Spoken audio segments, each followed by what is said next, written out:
오늘은 하나님의 전신갑주를 입으라는 말씀을 전하려고 합니다. 전신갑주란 병사들이 전투를 위하여 입는 갑옷입니다. 동양이나 서양이나 전쟁에 나갈 때 갑옷을 입었습니다.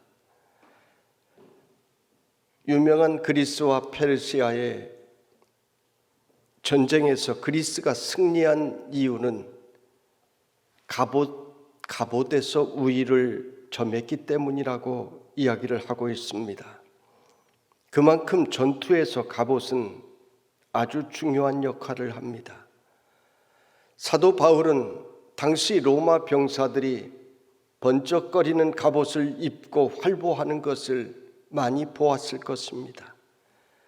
머리로부터 온몸을 철저하게 방어하고 있는 갑옷을 보면서 그렇구나, 우리도 영적인 전투에 승리하려면 영적인 갑옷을 입어야 되는구나 생각하면서 에베소 교인들에게 이 편지를 기록한 것입니다. 에베소라고 하는 도시는 영적으로 볼 때 성도들을 공격하는 죄를 지을 요소들을 많이 가진 도시였습니다. 이 에베소는 당시 소아시아에서 가장 크고 부유한 도시였습니다. 사람들은 부유하면 사실 시험에 잘 들 수 있습니다. 돈이 없으면 그저 먹고 살기 바빠서 정신없이 뛰어다니는데, 돈이 많고 여유가 생기면 죄 지을 일들이 우리를 유혹을 합니다. 에베소가 바로 그런 도시였습니다. 또한 에베소는 우상을 섬기기로 유명한 도시였습니다. 이곳에는 오늘날 세계 7대 불가사의 건축물이라고 일컬어지는 아데미 신전이 있었는데, 이 아데미라고 하는 신은 풍요와 다산의 신으로 아주 음란한 종교였습니다. 이 아데미 신전의 유적을 보면 헬레니즘 시대의 가장 큰 건축물로, 지금 남아있는 그 기둥들 보면 기둥만 127개가 되는 거대한 건축물이었습니다. 이것을 보면 이 에베소 사람들이 우상을 섬기는데 얼마나 극성이었는지를 우리는 짐작할 수가 있습니다. 이러한 죄가 많은 곳에서 복음을 받아들인 에베소 교인들은 순결하게 믿음의 선한 싸움을 잘 싸워나갔습니다. 그래서 예수님으로부터 요한계시록에 보면 칭찬을 많이 받았는데, 너희들이 수고와 인내가 있었다고, 그리고 열심으로 교회를 섬겼다고, 이단들을 용납하지 않았고 순결한 복음을 지켰다고 칭찬을 많이 받았습니다. 한 가지 책망받은 사실이 있다면 너희가 처음 사랑을 잃었다고 책망을 받았습니다. 이 에베소 교회에 사도 요한이 반모섬에 유배를 마치고 돌아와 바로 이 교회에서 죽을 때까지 목회를 했습니다. 사도 요한은 예수님께서 십자가상에서 요한을 보시며 마지막으로 부탁하신 말씀, 내 어머니다, 마리아를 부탁한 주님의 음성을 듣고 반모섬에서 돌아와서 예수님의 육신의 어머니 마리아를 에베소 교회에서 함께 모셨습니다. 그리고 사도 요한은 목회를 하며 늘 사랑을 외쳤습니다. 사도 바울도 이 에베소 교회의 모습을 너무나 잘 알기에 지금 에베소 교회에 필요한 말씀으로 마지막 부탁을 하고 있습니다. 오늘 말씀은 끝으로라는 단어로 시작을 합니다. 마지막 부탁이라는 말입니다. 중요한 부탁이니 이것을 잊지 말라는 말씀입니다. 그 말씀의 첫 번째는 강건하여지고 강건하였지라고 말씀을 하십니다. 여러분, 우리 인생은 늘 싸움의 연속입니다. 나 자신과 싸우고 내 주변의 사람들과 싸우고 보이지 않는 사회, 자연과 늘 우리는 싸우며 살아갑니다. 나 자신과 싸우는 일 쉬운 일 아닙니다. 학생들이 공부하는 것도 사실은 다른 것과의 싸움이 아니라 나 자신과의 싸움입니다. 우리가 건강을 잃게 되는 것도 가만히 보면은 나 자신과의 싸움에 실패하면서 건강을 잃게 된 경우들이 굉장히 많습니다. 규칙적인 수면 잘 지키지 않잖아요. 매일같이 한두 시간 걷기만 해도 건강할 텐데 텔레비전은 보면서 걷는 것은 잘 안 합니다. 적당한 식생활, 먹어야 될 건 먹고 먹지 않아야 될 건 먹지 않고 이러한 것에 실패하는 것 대부분 자신과의 싸움입니다. 신앙생활도 영적인 싸움 가만히 보면 자신과의 싸움입니다. 여러분, 누구 때문에 신앙생활 못하는 것 아니요, 누구 때문에 시험에 드는 것이 아니라 다 자기 자신 때문인 것입니다. 또 사람과 사람과의 싸움도 우리의 평생에 계속해서 이어집니다. 학교에서 공부를 하는 것도 주변의 동료들과 경쟁하는 것이요, 대학에 들어가는 것도 또 직장에 들어가는 것도 다른 사람들과 끝없이 경쟁하는 것입니다. 사업을 해도 다른 사람들과 다른 업종들과 끝없이 싸워야 합니다. 자연과의 싸움은 어떻습니까? 어부나 농부들은 자연과 늘 싸웁니다. 태풍이 한번 불어오면 온 나라가 떠들썩해집니다. 이렇듯 우리는 싸움의 연속인 인생을 살아가는데 싸움이라고 하는 것은 지게 되면 참 비참합니다. 정치하는 사람들도 선거에 패하게 되면 모든 것을 다 내려놓고 지금까지 걸어온 길을 그만 포기해야 됩니다. 우리나라 선거는 그 정도 아닙니다. 패하면 감옥에 가기도 하고 여러 가지 일신상의 어려움을 겪기도 합니다. 우리나라의 가장 강했던 대통령이 누굽니까? 박정희 대통령입니다. 굉장한 힘을 가졌었습니다. 그런데 그 강함이라는 것이 얼마나 큽니까? 그가 만든 정당이 얼마나 큽니까? 아내도 어느 날 총에 맞아 세상 떠나보내고 자신도 부하의 총에 맞아 죽습니다. 딸이 대통령이 되어 좀 잘 되나 했더니 그 노인이 지금 이 추운 이제 겨울 입구에서 감옥살이를 하고 있습니다. 얼마나 불쌍한지 모릅니다. 옛날에 제가 신학교 다닐 때 우리 장로회 신학대학교 무슨 지도자 과정 아마 그때 같이 다녔는데 저기 박근혜라고 사람들이 이야기를 했었는데 그때 예수를 제대로 믿었으면 얼마나 좋았을까. 참 안타까움이 있습니다. 그때 날 만났더라면 참 좋았을 텐데. 여러분, 사람들은 이기기 위해 싸우는데 영적인 싸움 지면 안 됩니다. 비참해집니다. 눈에 보이지 않아도 마귀의 감옥에 갇히고 마귀의 조롱 가운데 살아가게 되는 것입니다. 영적으로 싸움을 이기려면 육적인 싸움과 마찬가지로 우리가 강해져야 합니다. 육적인 싸움이나 영적인 싸움이나 다 강해야 이길 수 있습니다.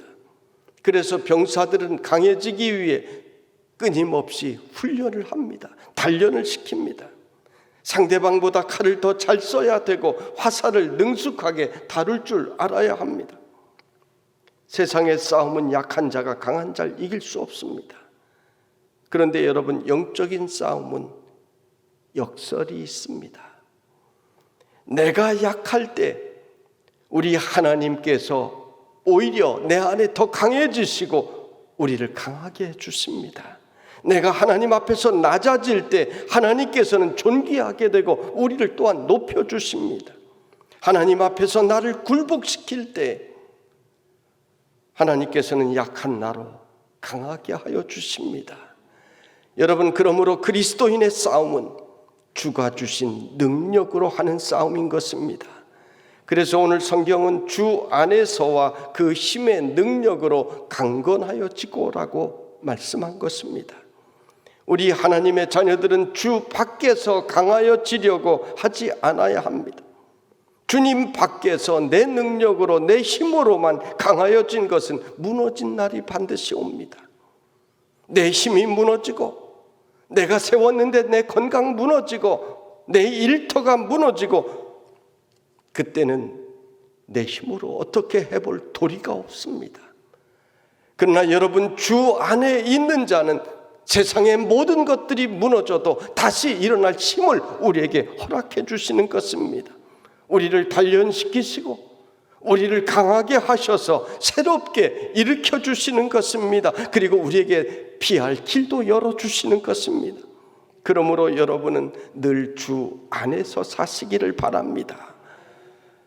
그 힘의 능력으로 강건하여 지고라고 했는데 그 힘이 어떤 힘입니까? 그것은 바로 성령님의 능력입니다. 여러분, 성령님은 내가 죄인임을 고백하면 우리 가운데 찾아오셔서 우리가 도움을 요청할 때 보혜사 성령님은 언제나 우리를 도와주십니다. 거절하시는 법이 없습니다. 그리고 성령님은 내가 성령님을 모시기만 하면 나를 이끌어 인도해 주시는 것입니다. 여러분, 오늘도 이 코로나의 시기에 여러분이 마스크를 쓰고 주님 앞에 나온 것은, 예배 드리는 것은 여러분이 바로 주님 안에 있는 자이기 때문에 성령님께서 여러분을 이끌어 주셔서 나온 줄로 믿으시기 바랍니다.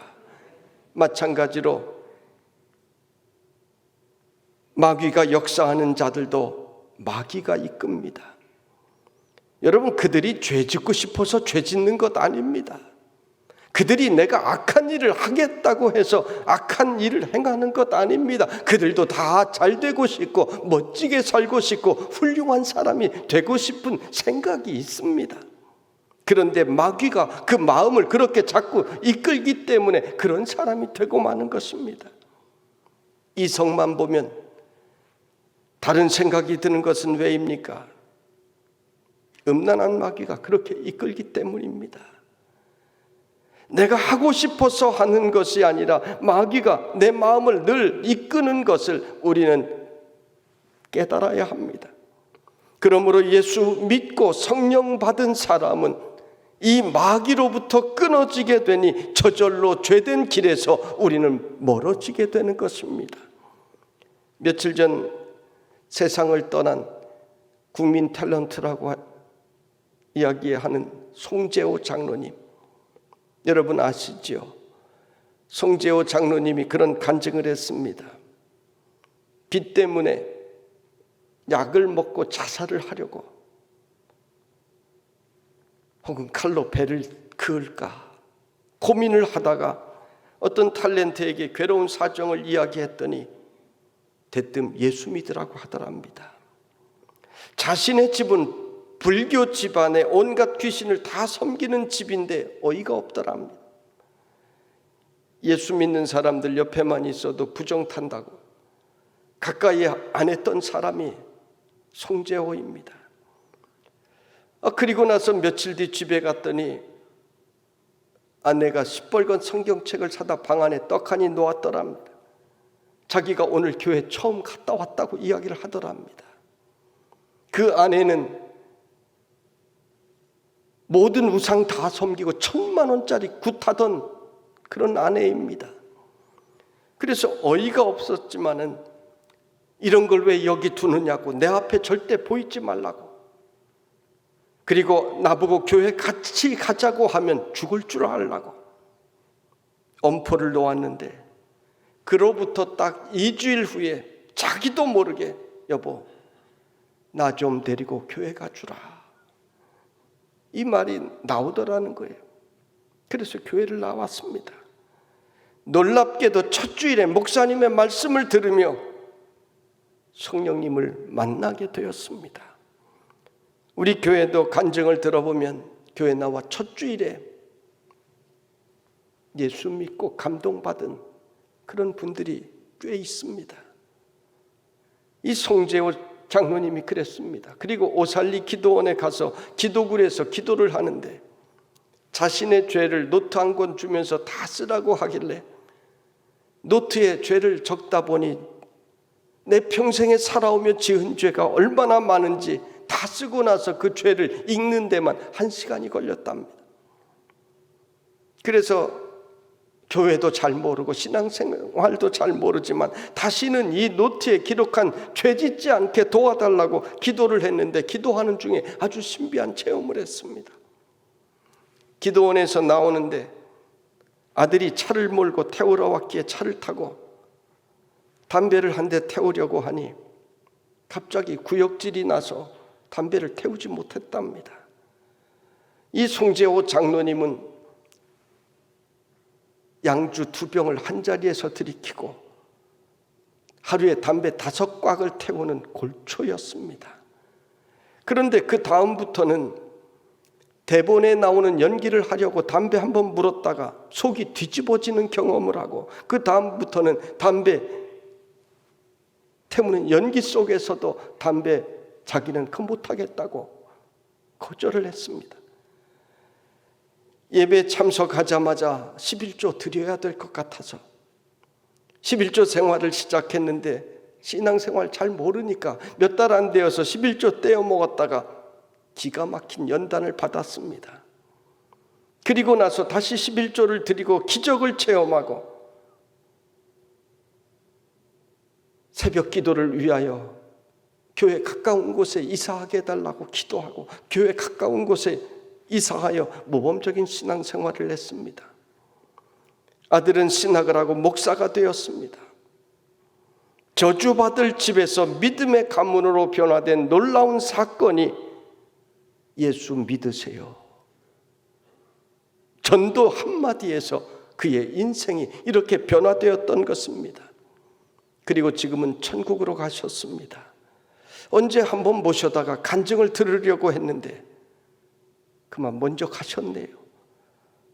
그래서 조금 길지만 그분이 올 수 없어서 제가 대신 간증의 내용을 좀 소개를 했습니다. 여러분, 주 안에서 강하여지면 우리는 대적 마귀의 공격을 얼마든지 이겨낼 수가 있는 것입니다. 어떤 사람이 주 안에서 강해집니까? 성령님을 내 안에 모시면 내가 저절로 강하여지고 대적 마귀와의 싸움에서 이기는 줄로 믿으시기를 바랍니다. 둘째로 하나님의 전신갑주를 입으라고 했습니다. 전신갑주란 머리의 투구로부터 온 몸을 보호하는 갑옷을 말합니다.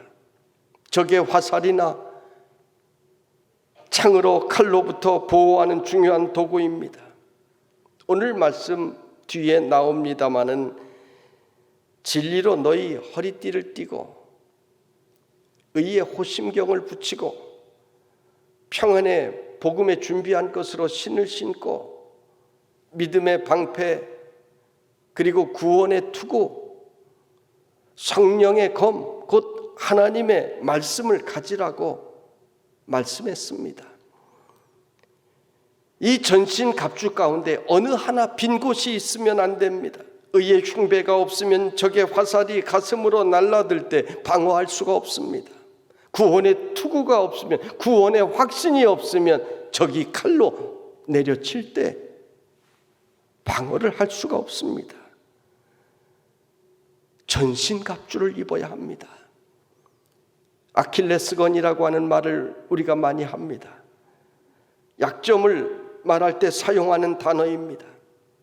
그리스 신화에 나오는 용사 아킬레스는 온몸에 결점이 없는 단점이 없는 용사였습니다.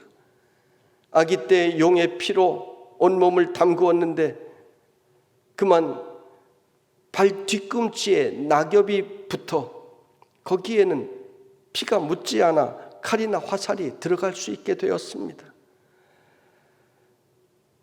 폴릭세네 공주는 오빠인 트로이의 영웅 헥토르가 이 아킬레스에 의하여 죽게 된 이후에 원수를 갚으려고 기회를 노렸습니다. 그래서 접근을 합니다. 마치 삼손의 약점을 알아내어 삼손을 죽이려 했던, 그래서 삼손과 결혼한 블레셋 여인 들릴라처럼 이 여인은 아킬레스에게 접근하여 눈물로 호소하여 비밀을 알아내게 됩니다. 이 비밀을 안 폴릭세네 공주의 오빠인 파리스라고 하는 용사가 독화살로 아킬레스의 그 빈 자리, 유일한 자리 발 뒤꿈치를 공격하여 어이없이 죽게 됩니다. 그래서 오늘도 치명적인 결점을 말할 때 아킬레스의 건이라고 이야기를 합니다. 물론 그리스의 신화입니다. 여러분, 우리가 영적으로 보면 하나님의 전신갑주를 입을 때 어느 한 곳, 빈 곳이 있으면 그곳이 바로 아킬레스건이 되고 맙니다. 마귀는 파리스보다 더 정확하게 그 약점을 독화살로 공격을 합니다. 내가 정욕에 약하면 마귀는 정확하게 그 정욕을 통하여 우리를 공격합니다. 내가 혈기에 약하면 나는 원래 성격이 그래, 그러면 안 됩니다. 반드시 그 혈기를 통하여 시험될 일이 생기고 영적으로 손해볼 일이 생기게 되는 것입니다. 그래서 혈기 문제를 붙들고 부르짖어야 되는 것입니다. 물질에 약한 사람은 물질 때문에 시험에 들 일이 생깁니다. 그래서 물질 때문에 약하여지지 않게 달라고 부르짖어야 되는 것입니다. 교인들 시험에 빠지는 것을 보면 그저 시험에 빠지는 것 아닙니다. 다른 사람 때문에, 다른 상황 때문에 시험 빠진 것 아닙니다. 다 자기 때문입니다. 그것을 깨달아야 합니다. 내가 그것 때문에 시험들 준비가 되어 있어서 그런 것임을 알아야 합니다. 릭 조이너 목사님은 영적 전쟁이란 책에서 마귀의 군대들이 진군에 오는 환상을 보았습니다. 그 군대들의 앞에는 깃발을 들고 앞장선 마귀들이 있는데 그 깃발을 보았더니 교만, 욕심, 불의한 판단, 질투, 이런 깃발을 들고 저벅저벅 걸어오더랍니다. 그 뒤에는 수없이 무기를 들고 따라오는 마귀들이 있는데 그 무기에 뭐라고 쓰여 있는가 보았더니 협박, 배반, 참소, 험담, 중상모략, 흠잡기, 거절, 앙심, 용서하지 못함, 정욕, 이러한 글들이 쓰여져 있더랍니다. 다 우리가 빠지기 쉬운 약점들입니다. 오늘 말씀은 우리의 씨름은 혈과 육을 상대하는 것이 아니요 통치자들과 권세들과 이 어둠의 세상 주관자들과 하늘에 있는 악의 영들을 상대함이라 말씀하셨습니다. 우리의 싸움은 혈과 육의 싸움이 아니라고 했습니다. 오늘의 세상을 가만히 보면 교회를 음해하고 성도들을 넘어뜨리려는 시도들이 곳곳에 있습니다. 동성애로 교회를 흔드는 자들이 있습니다. 언론을 통해서 교회를 부정적으로 교묘하게 보이게 하는 자들도 있습니다. 우리는 수많은 공격에 도처에서 우리를 공격해오는 그 마귀들의 공격에 우리는 노출되어 있습니다. 어떻게 싸울 것입니까? 우리는 하나님의 전신 갑주를 입어야만이 안전하게 싸울 수가 있는 것입니다. 하나님의 전신 갑주를 입지 못하면 세상 풍조가 교회 가운데도 마구 몰려 들어올 것입니다. 유럽의 교회가 그래서 무너진 것입니다. 성도 여러분, 말씀을 늘 사모하며 하나님의 말씀을 아멘으로 여러분 가운데 영접하시기를 바랍니다. 그리고 여러분 가운데 임하신 그 말씀대로, 말씀이 역사하는 대로 순종하며 살기 위해 결단하고 기도하시기를 바랍니다. 그러면 여러분 안에 계신 성령님께서 여러분을 도와주십니다. 여러분에게 전신갑주를 입혀주십니다. 이 전신갑주만이 마귀의 간계를 이길 수 있음을 믿고 말씀으로 살아가는 성도들이 되시기를 주님의 이름으로 축원합니다. 셋째로, 이는 악한 날에 너희가 능히 대적하고 모든 일을 행한 후에 서기 위함이라 말씀하십니다. 성경은 우리가 사는 날들을 악한 날들이라고 했습니다. 이 말은 악한 자들이 우리가 사는 날들 동안 계속해서 우리를 공격할 것이라는 말입니다. 하나님의 전신갑주를 입으면 우리를 넘어뜨리고 망하게 하려는 자들로부터 우리가 이길 수가 있습니다. 우리는 다른 것으로 이기는 것이 아닙니다. 착하게 산다고 해서 되는 것 아닙니다. 도덕적으로 이기는 것도 아닙니다. 우리의 싸움은 오직 성령 충만해야만이 이길 수가 있는 것입니다. 마귀는 우리를 몰래 공격을 합니다. 뱀과 비슷한 점이 많이 있다라고 이야기를 했습니다. 뱀은 화려합니다. 여러분, 그렇습니다. 죄가 있는 곳은 화려한 것들이 많습니다. 그래서 성도들도 자꾸 따라가고 싶은 욕망을 느끼게 만듭니다. 뱀은 아주 조용히 움직입니다. 여러분, 마귀도 조용히 역사합니다. 너 시험한다 예고하고 하지 않습니다. 조용한 가운데 들어옵니다. 그래서 내 몸에 독을 주입하고 몸을 칭칭 감아 사망에 이르게 하는 것입니다. 뱀은 독이 있습니다. 물리면 마비가 됩니다. 여러분, 마귀도 독이 있습니다. 그래서 내 신앙생활에 치명적인 독을 주입합니다. 그래서 물리면 안 되는 것입니다. 군인들이 신는 군화는 아무리 뱀이 물어도 테스트를 해보았더니 뱀의 이빨이 전혀 들어가지 않습니다. 그래서 숲속에서도 당당하게 돌아다닐 수가 있습니다. 여러분, 우리가 사는 세상은 옛날보다 점점 악해지고 있습니다. 왜요? 사람들이 옛날 사람보다 머리 쓰는 것이 계속해서 더 발전하기 때문입니다. 보이스피싱 보세요. 얼마나 기가 막히게 진화하는지 모릅니다. 요즘도 보면 보이스피싱에 많이 당하더라고요. 참 악한 사람들이죠. 여러분, 휴대폰에 무슨 앱을 깔라고 하든지 돈을 어디에 송금하라고 한다든지 아무도 모르게 하라고 한다든지 이런 전화가 오면 무조건 보이스피싱이라고 생각하시면 거의 맞습니다. 우리 교인 중에는 한 분도 보이스피싱 사고가 없기를 바랍니다. 더구나 요즘은 얼마나 진화하는지 카톡 많이 하잖아요. 내가 아무개 부목사라고 우리 권사님께 전 카톡을 보내요.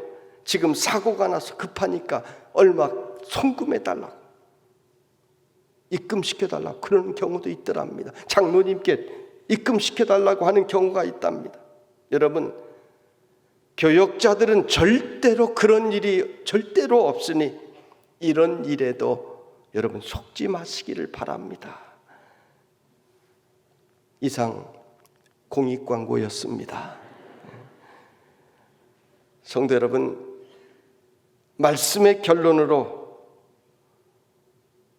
이 모든 일을 행한 후에 서기 위함이라 오늘 성경은 우리에게 말씀하고 있습니다.